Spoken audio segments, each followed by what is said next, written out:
Good morning, boys and girls. Today I am going to read you a book called Dogzilla. So it is such a funny story. So I'm going to try to hold it to where you can see the pictures, but then I'll show them a little bit closer so you can get a good look, okay? It says, it was summertime in the city of Mouseopolis, and mice from all corners of the community had come together to compete in the first annual barbecue cook-off.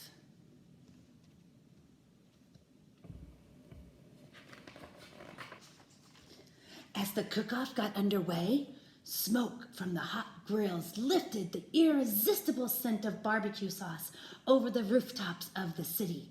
A gentle wind carried the mouth-watering smell into the distance, right over the top of an ancient crater.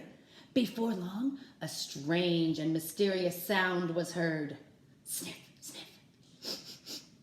All at once, the volcano began to tremble.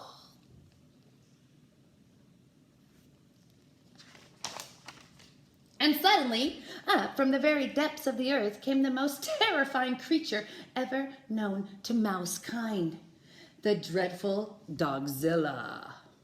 Oh, he doesn't look that dreadful. I think he's kind of cute. But let's see. But I'm not a mouse, so. Immediately, soldiers were sent out to stop the mighty beast. The heroic troops were led by their brave commanding officer, the Big Cheese. All right, you old flea bag, squeaked the Big Cheese. Get those paws in the air. You're coming with us. Without warning, the monstrous mutt breathed her horrible breath onto the mice. Doggy breath, screamed the soldiers. Run for your lives. Hey, come back here, shouted the Big Cheese to his troops. What are you, men or mice? We're mice, they squeaked. Said the Big Cheese. You're right. Wait for me.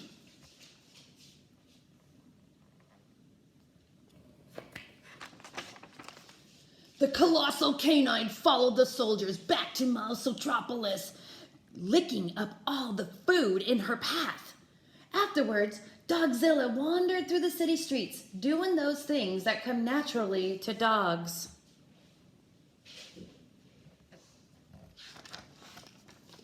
Dogzilla chased cars right off the freeway. Dogzilla chewed furniture and the furniture store as well.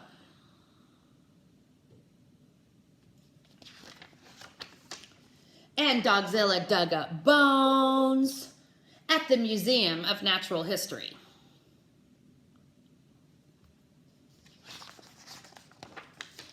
Meanwhile, the Big Cheese had organized an emergency meeting with one of the city's greatest scientific minds, Professor Scarlett O'Hare.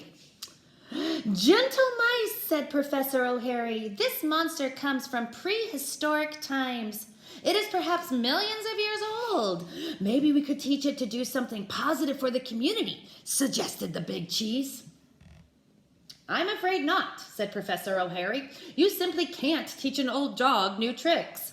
If we're going to defeat this dog, we've got to think like a dog. We've got to find something that all dogs are afraid of. Something that will scare this beast away from Mouseopolis forever. I've got an idea, squeaked the Big Cheese.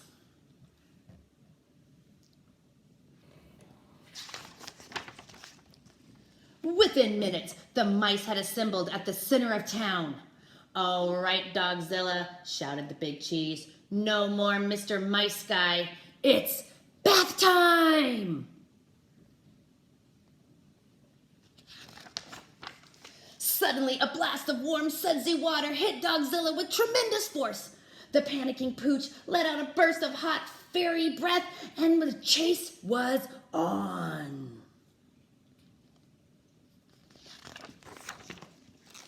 The Big Cheese tried to catch up to the hot dog with all the relish he could muster.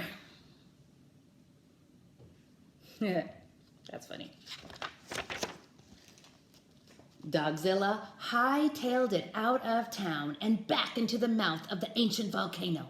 Well, I'll be doggoned, squeaked the Big Cheese. It worked. With the horrifying memory of the bubble bath etched in her mind forever, Dogzilla never again returned to Mousetropolis.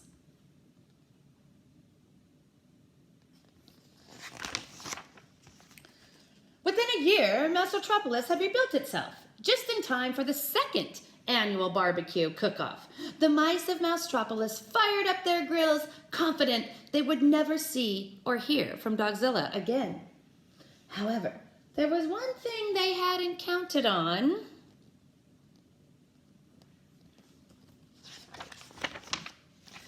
Puppies! Well, that was sure a silly story. I hope you guys enjoyed it. I sure enjoyed reading it to you. I'll see you soon at a meet. Bye.